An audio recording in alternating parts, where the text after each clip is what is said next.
Hello and welcome to my kitchen. I'm Karen Whiting and I'm glad to have you here as I talk about bread in the Bible, bread we can make and eat and enjoy with our families.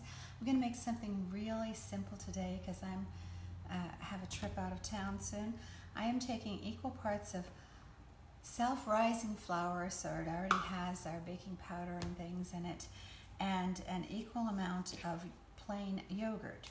So in this case, I'm just doing 3/4 of a cup of each. I'm going to mix this together, and this gets kind of thick and a little bit hard, so some of the mixing will actually be done when I turn it out and I'm working with it on my surface here. And there's a little bit extra flour. Now I can cook these in the oven or my air fryer. In fact, if we look here, we'll see the rounded ones I did in the air fryer, very brown all the way around. The others, I did some flat ones that I rolled out and some that I took and I rolled onto a skewer. I have two reasons I do it on skewers. The biggest reason is that I use those skewers with the breadsticks on them to make centerpieces with bread. So I have a little container that I'll use, a vase or a bowl, and in the bottom I'll put a little bit of styrofoam or florist foam, and then I can just stick the bottom of each skewer into it and make a really pretty centerpiece that's edible. The other reason is sometimes my grandchildren just like to be able to pick it up on a stick and eat it that way. They think it's sort of fun. So I'm just finishing putting this flour together and yogurt by hand. That works out well, and some of the yogurt is still in my spoon, so I'm going to add that into this drier part of the flour. And there's even a little bit more in here I can probably grab to get the last bit of my flour together.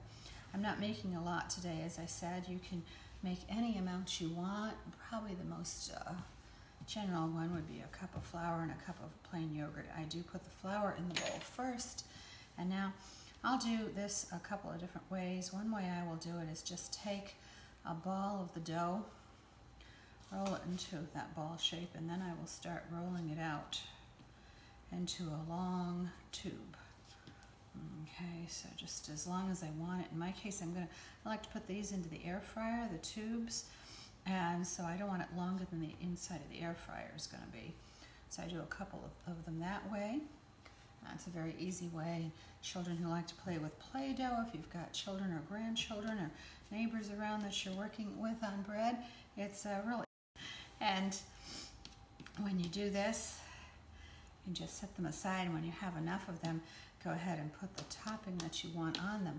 Now, other dough, I can take my rolling pin and just roll out that dough to the thickness that I want, the length that I want to have. And these, I can just cut them into strips. And if I need a little flour on here, I'm just going to take my little dusting wand, shake a little flour on so I don't get too much on there, and add a little more to make that easier to roll. Okay, and I'm going to cut strips. I'll re-roll this a little bit later on, but I'm just going to cut some nice, even sort of strips. And I can take these and put them right on my baking sheet. Or I can do a shorter length if I want, or a long one. I can do a thin one or a long one also. And I like to take these thin ones and have the pointy part of my stick down, and then take the other part, just really stick it onto the top, and then wind it around here. And go ahead and all the way around and make my little breadstick that I'm covering on my skewer here. And and I can make them short ones or I can make them long ones, whatever length I want to do on it.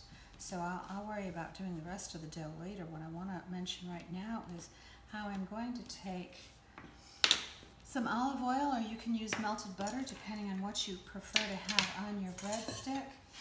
And I went out to the garden today and got some oregano, and then I also used some garlic in here. Mix that together. So it's just olive oil, garlic, minced garlic, and oregano. And I'm going to just go ahead and spread this on here. You can see the little green parts of the oregano going on. do this, I like to do it on both sides. So I will do this and I will flip it over. I'll do the same thing here and turn this one over. And that way I get everything kind of nicely coated with what I want. You can also cook them up and then take them out and put melted butter on there. You can put cheese on it, whatever type of topping you would like to coat this with. And I do the same thing with these little ones that I'm going to put into the air fryer, the pencil stick type ones. And you can make them as thin as a pencil if you want to, and you can cook them up as crispy as you want, so they can be real crunchy, or they can be very soft on the inside if you have them thicker, because they will just naturally cook more on the outside and be thin on the inside. So one like this is really very soft on the inside that I've cut the end off of this. And that just makes a really great, very quick to make breadstick, something you can just have in your house, having some plain yogurt. It lasts quite a while in the refrigerator, and your self-rising flour, just 2 ingredients, and you make something that's just super to have when you have company or you need to take something somewhere. And I always think about, even as quick as this is, Jesus, who fed 5,000 people just from a few loaves of fish and a few loaves of bread and some fish, he was able to multiply and make so much instantly. I have to use the oven, I have to mix this up, I have to roll it out.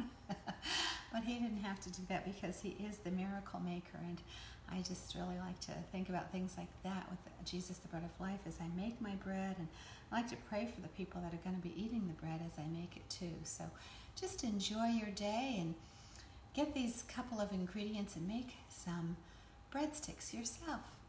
So have fun. Check my website, www.karenwhiting.com, and join me next week. Thank you.